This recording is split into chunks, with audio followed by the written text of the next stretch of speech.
add on to all the things that we talked about growing in the heat in the summer.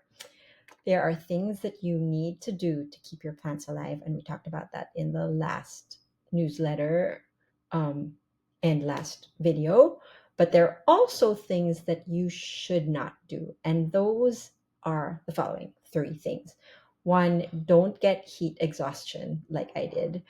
I went out, and this particularly for a beekeeping example, in a full bee suit, in 90 plus degree weather in a really hot field for a long time, maybe for close to an hour, outdoors with not really drinking much before then, thinking that I was okay and not knowing my body. And um, and so I think more and more we need to be sun smart about how we deal with weather. And we may think that we could hack it because we're used to it or we're tough. And it's not a mental thing, it's a physiological thing. And we just need to be smart about that because our health is like the number one thing. Otherwise, I mean, what else can we do? We can't garden, we can't do anything. So don't get heat exhaustion. Always the person first. It's like zone zero in permaculture. If we talk about, you don't know what I'm talking about in terms of zones, check out permaculture design. Zone zero is the most important part, and then zone one, the outer parts. So in order of priority, right? So don't go out without sunscreen or some sort of hat. And don't go out at high noon and water your plants. You can cover your plants, but don't shock them right then.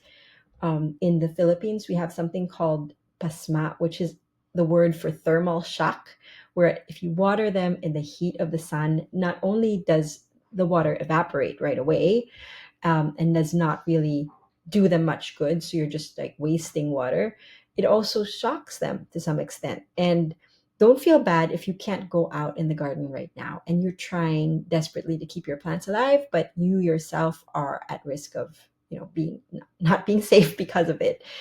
You can always try again tomorrow in the morning or later in the evening. And then third is don't leave your small potted plants to bake on your composting worms outside. So it any chance there is of rain, I try to put my potted plants out and then inevitably forget to bring them back in. So you want to make sure that if you do put them out, you bring them back in after the rain event has happened. There is a third tip. That was actually first is the heat exhaustion tip. Don't go out high noon. I actually have a fourth tip. And the fourth tip is don't weed. Okay, right now in the heat of the summer, just before we're thinking of the fall, it's just around the corner, and I'm going to like nudge you all in the next edition to think about fall plants. But right now, as ugly as you think your garden is because of the weeds that are persisting, you just let them stay there for now rather than pull them out and have nothing. Of course, this is like case to case basis. Sometimes it's just so offensive, right? But every time I've I've pulled out a weed, I've always seen the root of that weed and the soil that comes together because of that root just go and dissipate to a puff, make a puff cloud of dust in front of me. And for me, that's like a wasted resource right there. That little patch could have been just fine. And right now, what your plants are doing and your ecosystems in the ground are doing, they're just hanging out there. They're just trying to survive. And so they're going to go into a stasis.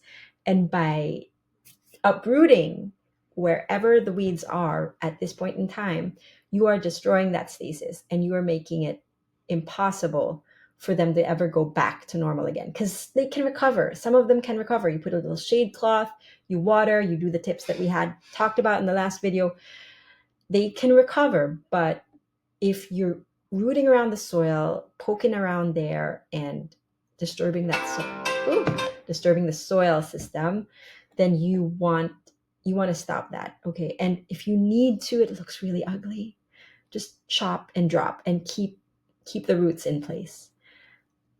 I've done this myself, and I tell you, every day I break that rule and I pull up a weed that's just so annoying, and then I regret it. So that is my fourth do not do tip. Things you can do if it's just too hot and growing outdoors makes you want to give up on gardening is to grow indoors, to start with microgreens and check out the link to a blog that we have all about growing indoors. Okay. Bring in your potted plants and grow indoors. And three, conserve the water that you already have. We feel this more now that we are on a property that is reliant, not reliant on the grid, but rather on septic, on a well. And we are more conscious about restoring that well when the rain events come and not using as much water, um, especially during the dry seasons. So, no baths where we are. And I'll tell you a little bit of a story. We had a house blessing early on, and this is my introduction to wells. And when we did, we had I had power washed the whole house, and I used up all the water in the well, and I had to cancel the the blessing except for the priests, because obviously our house needed to be blessed from suffering this lack of water event. But uh, there was no water to flush or drink or coming out of the faucet for a few hours, and that's how we learned that you have to conserve that water, and it's okay if you have a few, dusty facade that's going to get washed off at the next rain event. um, but it's not good if you use up all that water to make your house look good on the outside and not usable on the inside. So conserve water and more these days than ever before. I'm sure you know what I'm talking about: Arizona and California and Texas and places that are drying up. And so perhaps you have more tips to give about water conservation and what you can do and not do this summer. And so I invite you to send us an email at permaculturegardens@gmail.com and tell us more about how you're dealing with the summer heat, or on the YouTube channel. I'm not sure if comments are enabled, but do communicate because we'd love to hear from you. Thanks so much. My name is Nikki Schauder from permaculturegardens.org.